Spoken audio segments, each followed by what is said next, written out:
আমন্ত্রণ জানাচ্ছি প্রিয় দর্শক মানচিত্র নিয়মিত আয়োজন কথোপকথনে। নমস্কার, আমি তরুণ ঘোষ। শপথকে কেন্দ্র করে ঝটাপটি অলরেডি লেগে গেছে। আমি শুরুতেই বলেছিলাম যে এই শপথ গ্রহণ অনুষ্ঠান নিয়ে একটা বড় গন্ডগোল লাগবে, কারণ এই যে দু রকমের শপথ যেটা হচ্ছে, একটা হচ্ছে যে নির্বাচিত সংসদদের শপথ গ্রহণ, আর একটা হচ্ছে ওই সংবিধান পরিষদ যেটা তৈরি করা হয়েছে আলী রিয়াজের নেতৃত্বে, যে ওটা হয়েছে সেটাকে নিয়ে গন্ডগোল লেগেছে। এখন বিএনপি বলছে যে আমরা ওই শপথটা, দ্বিতীয় শপথটা আমরা নেব না, যেটা কি একটা নাম দেওয়া হয়েছিল, গণপরিষদ না কি একটা নাম দেওয়া হয়েছিল, হ্যাঁ, ঢপের চপ, সংবিধানকে বহির্ভূত ভাবে, সেটাতে বিএনপি অংশগ্রহণ করবে না বলে পরিষ্কার জানিয়ে দিয়েছে এবং তারা শপথও নেয়নি। আজকে সকালবেলা চিফ ইলেকশন কমিশনার তার নেতৃত্বে শপথ গ্রহণ অনুষ্ঠানটি হয়। শপথ গ্রহণ অনুষ্ঠানটি যারা শপথ নিয়েছেন তাদের মধ্যে যারা মিনিস্টার হবেন তাদের শপথটা হবে বিকেলবেলা। এটা শপথ গ্রহণ করাবেন রাষ্ট্রপতি শাহাবুদ্দিন চুপ্পু। এখন এই যে আলী রিয়াজ, যিনি এই সমস্ত সবকিছু যিনি করলেন ব্যাপারটা, তাকে কিন্তু খুঁজে পাওয়া যাচ্ছে না। তিনি কোথায়, তাকে ফোনেও ধরা যাচ্ছে না, তাকে খুঁজেও পাওয়া যাচ্ছে না। তার কি হয়েছে সেটা এখনো পর্যন্ত জানা যাচ্ছে না। এখন এই যে শপথ, যেটা সংবিধান অনুযায়ী যে শপথ নেওয়া, সেটা নিয়ে আবার জামাতের মধ্যে দুটো ভাগ ছিল। এনসিপি তো আলাদা, এনসিপি চাইছিল আমরা ওই সংবিধান অনুযায়ী আমরা শপথ নিয়ে নেবো, দ্বিতীয় শপথটা আমরা পরে নেবো, ওখানে যখন গন্ডগোল মিটবে, এই সমস্যার সমাধান হবে তখন আমরা নেব। আর জামাতের মধ্যে দুটো ভাগ ছিল, কেউ বলেছিল আমরা শপথ গ্রহণ অনুষ্ঠান আমরা শপথ নেব ওই প্রথম সংবিধান মেনে, দ্বিতীয় শপথটা না হলে আমরা প্রথম শপথটা নেব না। পরবর্তীকালে নিজেদের মধ্যে আলোচনা করে দু দলের মধ্যে যে গন্ডগোলটা লেগেছিল জামাতের মধ্যে, তারা বলে যে ঠিক আছে, সংবিধান অনুযায়ী যে শপথটা হচ্ছে সেই শপথটা আমরা নিচ্ছি এবং আমরা ওই দ্বিতীয় শপথটাও নিয়ে রেখে দেবো। এরকম একটা কিছু হয়েছে, মানে বিএনপি সংবিধান অনুযায়ী শপথটা নিয়েছে, বাকি কোনো শপথ বিএনপি নেয়নি এবং বিএনপি বলেছে আমরা জীবনে ওই শপথ নেব না। ফলে ও শপথের লেটা চুকে গেছে। কারণ যারা নির্বাচিত সরকার, যারা ভূমিধস ভোটে, ল্যান্ডস্লাইড ভোটে যারা জিতেছে, তাদের সঙ্গে কে এলো কে না এলো তাতে বিএনপির কেউ যায় আসে না। একটা কথা উঠেছিল যে ভারত বিরোধী কিছু লোক আছে যাদেরকে বিএনপি নাকি নিচ্ছে, এরম বলে একটা কথা উঠেছিল। কিন্তু মির্জা ফখরুল আজকে পরিষ্কার করে দিয়েছে সেরকম কোনো ঘটনা নেই। বিশেষ করে বাবরের এর মধ্যে ঢোকা, এর মধ্যে অনেকেই ঢুকার চেষ্টা করেছিল। আসিফ নজরুল তিনিও ঢোকার চেষ্টা করেছিলেন, আমাদের এই প্রেসিডেন্ট হওয়ার চেষ্টা করেছিলেন আমাদের যে যিনি মোহাম্মদ ইউনূস, তিনিও হচ্ছেন না। ফলে একটা লেজে গোবরে অবস্থা। বহুদিন আগে দর্শক আমি একটা রিপোর্ট করেছিলাম যে জামাত, বিএনপি, এনসিপি কে নিয়ে ইউনূস যমুনায় একটা বৈঠক করেছিলেন। সেই বৈঠকে কিন্তু এইটা নিয়ে গন্ডগোল লেগেছিল এবং বোতল ছোড়াছড়ি পর্যন্ত হয়েছিল। আমি সেই এটা করেছিলাম, ভিডিওটা করেছিলাম এবং আমি সেখানে বলেছিলাম এটা কিন্তু এখানেই শেষ নয়, এটা কিন্তু বহুদূর এগোবে। এবার দেখুন বহুদূর এগোলো কিনা। এখন এই শপথ গ্রহণ অনুষ্ঠান নিয়ে কিন্তু ব্যাপক একটা গন্ডগোল ভবিষ্যতের জন্য তোলা রইল। এটা কিন্তু ভবিষ্যতের জন্য তোলা রইল, আপাতত ধামাচাপা রইল, কিন্তু ভবিষ্যতে এই যে দিকে দিকে আগুনটা, এটা কিন্তু বাড়বে এবং এই নিয়ে কিন্তু প্রচুর গন্ডগোলের সূত্রপাত হবে। মির্জা ফখরুল আবার একটা আজকে একটা সাক্ষাৎকারে বলেছেন যে শেখ হাসিনাকে নিয়ে ভারতের সঙ্গে এমন কোনো সম্পর্ক গড়ে তোলা হবে না যাতে সম্পর্কের অবনতি হিসেবে দেখা হয়। অর্থাৎ শেখ হাসিনা ইস্যুতে বিএনপি কিছুটা পিছু হটল। শেখ হাসিনা ইস্যুতে বিএনপি কিছুটা পিছু হটল, কারণ তারেক রহমানের সঙ্গে ভারতের যে সমস্ত চুক্তি হয়েছিল সেই চুক্তি অনুযায়ী বিএনপি ওই পথে হাঁটবে না। এবার আমি একটা লিস্ট পড়ে শোনাচ্ছি যারা সম্ভাব্য মন্ত্রী হতে পারেন, সেরকম একটা লিস্ট আমি পড়ে শোনাচ্ছি। এটা এখনো পর্যন্ত কে কি দপ্তর পাবেন এটা কিন্তু এখনো সঠিক নয়, কিন্তু যেটা আমার কাছে এসছে সেটা আমি পড়ে শোনাচ্ছি।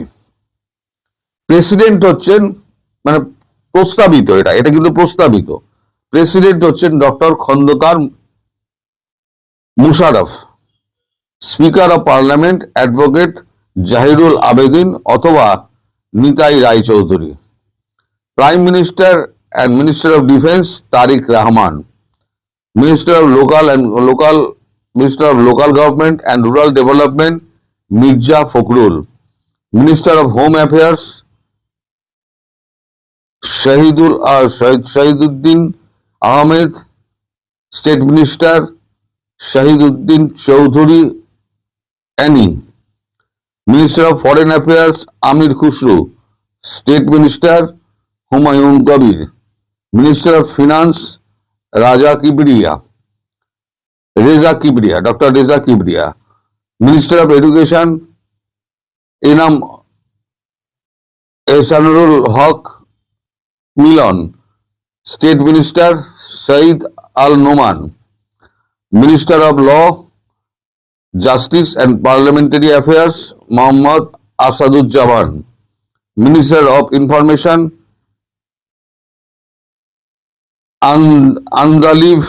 Andalib Rahman Partho. State minister doctor Mehedi Amin. Minister of planning doctor Abdul Moyeen Khan. Minister of commerce Abdul Mukhattir. Minister of industries Abdul Awal Mintoo. Minister of shipping major Hafiz. Minister of labour and employment Nazrul Islam Khan. Minister of water resource Abdul Habib Dulu. Minister of labour affairs minister of liberation and war affairs Fazlur Rahman. Minister of road transport and bridge Amarullah Aman. Minister of cultural affairs Zonayed Saki. Minister of health and family affairs doctor AZM Zahid. Minister of, আবার ছোট হয়ে গেল, minister of youth and sports Ali Asgar Lobi.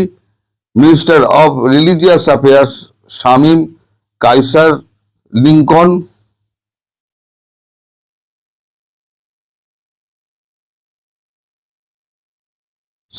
Minister of civil aviation tourism Altaf Hossain Chowdhury. Minister of power energy and mineral resource Iqbal Hossain Mahmud Tuku. Minister of agriculture Shamsuzzaman Dudu. Minister of housing and public works Mirza Abbas. Minister of post and telegram Nurul Haque Noor. Minister of railways Gayeshwar Chandra Roy. Minister of public administration doctor Ismail Zabedullah. Minister of social affair Robiul Kabir Rizvi. Minister of Chittagong hill tract affairs Dipen Dewan. এইটা হলো আপাতত একটা list. এই লিস্টের কিন্তু পরিবর্তন হতে পারে। এখন ফাইনালি কে কে এখানে মন্ত্রী হবেন, প্রধানমন্ত্রী তো হচ্ছেন আমাদের তারেক রহমান। বাকি কারা কারা কি মন্ত্রিত্ব পাবেন এখান থেকে এই লিস্ট অনুযায়ী হবে কিনা সেটা কিন্তু এখনো চূড়ান্ত নয়। সেটা রাষ্ট্রপতি যখন শপথ বাক্য পাঠ করাবেন তখনই পরিষ্কার হবে। এইটা এখন প্রাথমিকভাবে ঠিক হয়েছে। তবে জামাত যেটা আপত্তি তুলেছে, তারা এইটার দ্বিতীয় সংশোধিত সংবিধান যেটা হয়েছে আলী রিয়াজ দ্বারা করা, সেটা যতক্ষণ না পর্যন্ত কমপ্লিট হচ্ছে, সেখানে মানে বিএনপি শপথ না নিলে তারা কিন্তু গন্ডগোল পাকাবে, তারা এটা সহজে মেনে নেবে না। এই নিয়ে কিন্তু একটা ঘোট ভবিষ্যতে পাকাবে এবং তার জন্য আপনারা কিন্তু তৈরি থাকুন। এই সরকার কিন্তু সুস্থিরভাবে চালাতে পারবে না। আজকে ভিডিও সংরক্ষণ করে রাখুন। আমি বলে দিলাম আজকে যে শপথ গ্রহণ অনুষ্ঠান হচ্ছে এবং কাল থেকে যে সরকার শুরু হবে, সেই সরকার কিন্তু শান্তিতে দেশ চালাতে পারবে না। এর মধ্যে অশান্তি লেগেই থাকবে, ঝটাপটি লেগেই থাকবে এবং সেটা কতদিন চলে সেটাই দেখার। আপাতত এখানেই শেষ করছি। সবাই ভালো থাকবেন, সুস্থ থাকবেন, সাবধানে থাকবেন। এবং যমুনায় ডক্টর ইউনূসকে ছাড়তে হচ্ছে। যমুনা কালকে যেটা আমি করে রেখে দিয়েছিলাম সেটা আমি যথারীতি 6:30 ছেড়ে দেবো। যমুনা ছাড়তে হবে। ওনার মন খুব খারাপ। ওনার যে কি বলার অবস্থা সেটা আমি 6:30 ব্যাখ্যা করবো। সম্মানিত দর্শক, ফেব্রুয়ারি মাসের 16 তারিখে এই ভিডিওটি করছি। আশা করা যাচ্ছে বা সংবাদ শোনা যাচ্ছে যে আর 2 দিন পরে অর্থাৎ 18 তারিখে সরকার শপথ নেবে, নতুন সরকার। পুরনো সরকার বিদায় নেবে আর সংসদ গঠিত হবে একই দিন, মন্ত্রিপরিষদ সহ। আজকের দিনের খবর হলো যে আজকের এই দিনটিতে সম্ভাব্য প্রধানমন্ত্রী জনাব তারেক রহমান তার উদারতার যে বাতি, সেই বাতি প্রজ্বলিত করে তিনি আমিরে চরমোনাই বা শায়েখে চরমোনাই পীর সাহেব যিনি আসেন, তার দরবারে যাচ্ছেন দেখা করার জন্য। এর আগে তিনি আমিরে জামাত ডক্টর শফিকুর রহমান সাহেবের সঙ্গে দেখা করেছেন এবং এনসিপির সভাপতি জনাব নাহিদ ইসলামের বাসায় গিয়ে সাক্ষাৎ করে এসেছেন। তার এই উদারতা নিয়ে সারা বাংলাদেশে আলোচিত হচ্ছে এবং সবাই বলার চেষ্টা করছে যে তিনি নতুন একটি যে ট্রেন্ড চালু করলেন বাংলাদেশে, এটি বাংলাদেশের রাজনীতির যে সভ্যতা, ভব্যতা, সৌজন্যতা, এটাকে বহুদূর এগিয়ে নিয়ে গেল। ইতিপূর্বে এটা কখনো হয়নি। তারেক রহমান সাহেব তারুণ্যের রাজনীতির মাধ্যমে যে উদারতা প্রদর্শন করলেন এবং তার রাজনৈতিক জীবন যখন রাষ্ট্রীয় কর্মে নিয়োজিত হতে যাচ্ছে, ঠিক সেই সময়টিতে তার এই বিনয়, তার এই ভদ্রতা, তার এই সৌজন্যতা হয়তো রাজনীতির ইতিহাসে স্বর্ণাক্ষরে লেখা থাকবে যদি তার প্রতিপক্ষ তাকে ওইভাবে সম্মান করে। অন্যদিকে খবর হলো যে ইতিমধ্যে ডক্টর মোহাম্মদ ইউনূসের একজন বিশেষ সহকারী প্রতিমন্ত্রীর পদমর্যাদায় তিনি দেশ ছেড়ে পালিয়েছেন। আর আজকের দিনে চাউর হয়ে আছে যে আরো 2 জন উপদেষ্টা তারা দেশ ত্যাগ করার জন্য বা বিদেশে যাওয়ার জন্য এয়ারপোর্টে বসে আছেন বা চলে গেছেন। আমি তাদের 2 জনের নাম বললাম না এবং তারা 2 জন যে যাবেন এটা গতকাল রাতেই একজন প্রবাসী সাংবাদিক, যিনি সবসময় ডিজিএফআই এর সঙ্গে ভালো সম্পর্ক রাখেন এবং তাদের কাছ থেকে তরতাজা তথ্য নিয়ে তিনি দেশবাসীকে জানান। তো তিনি জানিয়েছিলেন যে 2 জন উপদেষ্টা বাংলাদেশ ত্যাগ করতে পারে। তো এই যে একটি অবস্থা, সেই অবস্থাতে আগামী 7 দিন কেমন যাবে? এখন সেই 7 দিন আজকে থেকে 7 দিন হতে পারে, অথবা নতুন একটি সরকার গঠন করার পর সেই সরকারের প্রথম কার্য দিবসগুলো যদি আমরা হিসাব করি 1, 2, 3, 4, 5, 6, 7, সেই 7 দিন কেমন যাবে সেই বিষয়গুলো নিয়ে মূলত আলোচনা করব, জাস্ট অনুমান নির্ভর। আপনারা ইতিমধ্যে জানেন যে সারা বাংলাদেশে নানা রকম ঘটনা ঘটছে। যারা সংসদ সদস্য নির্বাচিত হয়েছেন তার মধ্যে বেশ কয়েকজন সংসদ সদস্য, এর মধ্যে 2 জনই আমার খুব ঘনিষ্ঠ। একজন আমার খুব ঘনিষ্ঠ বন্ধু, তিনি মিস্টার নিজাম, নোয়াখালীর একটি আসনের সংসদ সদস্য, নবম পার্লামেন্টে ছিলেন। আরেকজন সংসদ সদস্য, তার নাম মানিক, যিনি কাকড়া মানিক হিসেবে সমাধিক পরিচিত, আমার অত্যন্ত স্নেহভাজন ছোট ভাই। খুবই ভালো সম্পর্ক আমাদের দুজনের মধ্যে। দুজনের সঙ্গে মানে নিজানের সঙ্গে আমার সম্পর্ক হলো দীর্ঘদিনের, আর মানিকের সঙ্গে আমার সম্পর্ক দীর্ঘদিনের না হলেও আন্তরিকতাটা মনে হচ্ছে যে আমাদের মধ্যে যুগের পর যুগ ধরে ভালো সম্পর্ক। এই দুজনের দুটো কর্ম ব্যাপকভাবে প্রশংসিত হয়েছে। মানিক তার এলাকায় নির্বাচিত হওয়ার পরপরই নিজের দলের বেশ কয়েকজন নেতা কর্মীকে তিনি পুলিশে দিয়েছেন।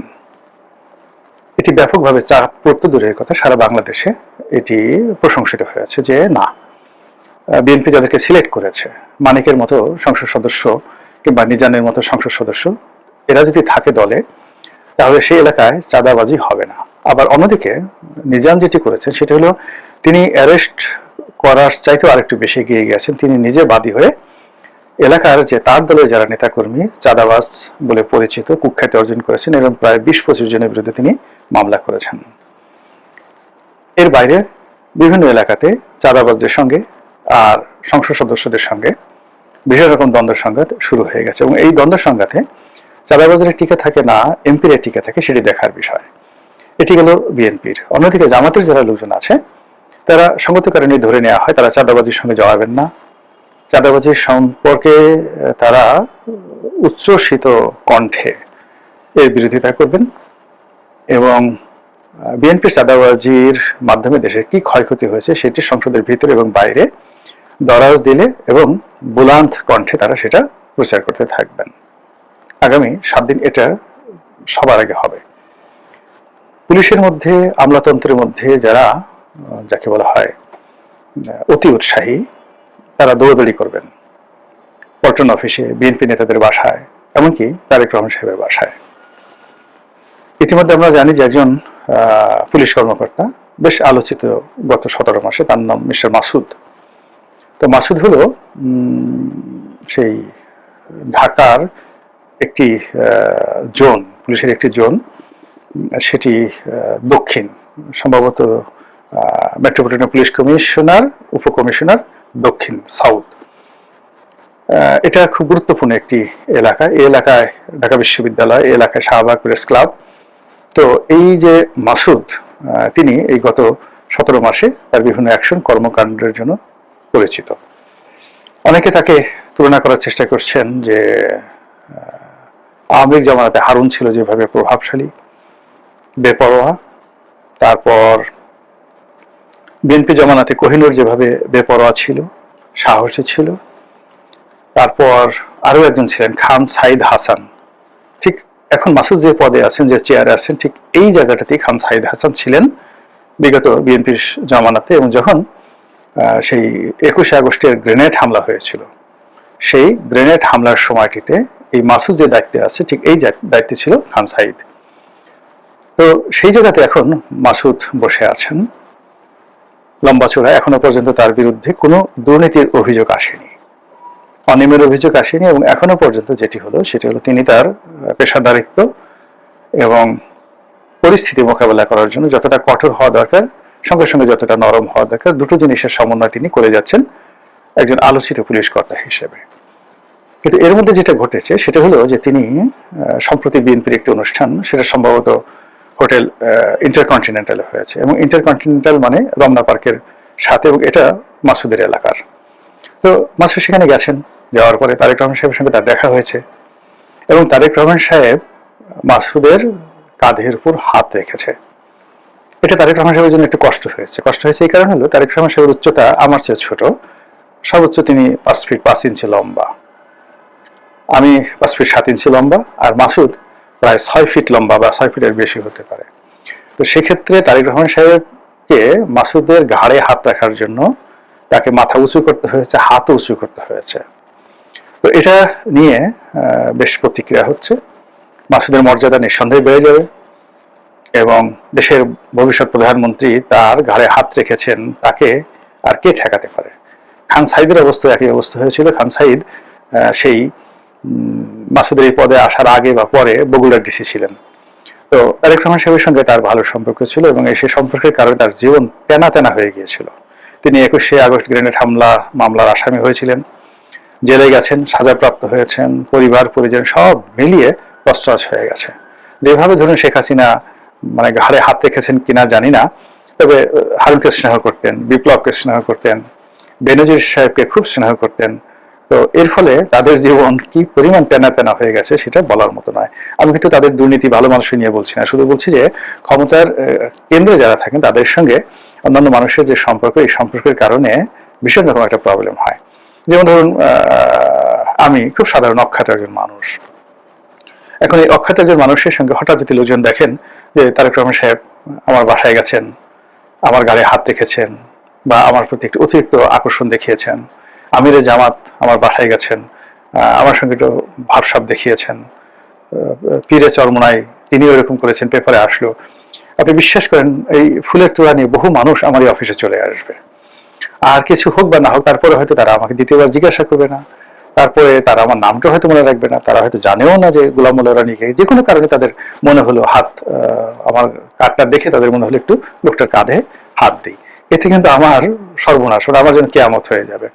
তো এটা হলো ক্ষমতাধরদের যে চালচলন, সেই চালচলনের একটা উদাহরণ। সেক্ষেত্রে যারা ক্ষমতাধর লোক, তাদেরই দায়িত্ব যে কার সঙ্গে হ্যান্ডশেক করবেন, কার মাথায় হাত বুলাবেন, কার ঘাড়ের উপর হাত রাখবেন, এবং কার বাসায় যাবেন কিংবা কার বাসায় যাবেন না। কিন্তু যাকে তারা একবার কাছে রাখবেন তারও যেভাবে জীবন তেনা তেনা হয়ে যাবে। আর তারা যদি কাউকে দূরে ঠেলে দেন বা ওই পবিত্র জবান দিয়ে কারো বিরুদ্ধে একটা টু শব্দ করেন, তাহলেই তার জীবন কিন্তু শেষ। তো এই যে সামনে যে সময়গুলো আসছে, এই সময়টিতে বিএনপির যারা শীর্ষ নেতৃবৃন্দ রয়েছেন, মন্ত্রী পরিষদে যারা সদস্য হবেন, তারপর স্বয়ং তারেক রহমান সাহেব যাদের মাথায় হাত বুলাবেন, যাদেরকে কাছে ডেকে নেবেন, বা যে সমস্ত লোক এখানে দৌড়াদৌড়ি করবে, তাদেরকে কেন্দ্র করে যাকে বলা হয় সচিবালয়ের ভিতরে বাইরে জনারণ্যে যে রসায়ন তৈরি হবে, এর ফলে অনেক বড় বড় ব্যবসা বাণিজ্য শুরু হয়ে যাবে এবং অনেক সৃষ্টি এবং অনাসৃষ্টি তৈরি হয়ে যাবে অতীতের মতন করে। এই গেল প্রথম কাজ। দ্বিতীয় যে সমস্যাটা বলবো সেটা হলো যে এখনো পর্যন্ত যেহেতু শপথ হয়নি, শপথ যদি একদিন পিছিয়ে যায়, দুদিন পিছিয়ে যায়, সেটা কেমন হবে? আবার আলিরিয়া সাহেব যেভাবে বলেছেন যে এখানে সংসদ সদস্যরা দুইবার শপথ নেবেন, প্রথম শপথ হলো সেই কনস্টিটিউশনাল অ্যাসেম্বলির সদস্য হিসেবে, আর দ্বিতীয় শপথ হলো সংসদ সদস্য হিসেবে। এখন এটা আমাদের সংবিধানে নেই, বা এটা আমাদের যে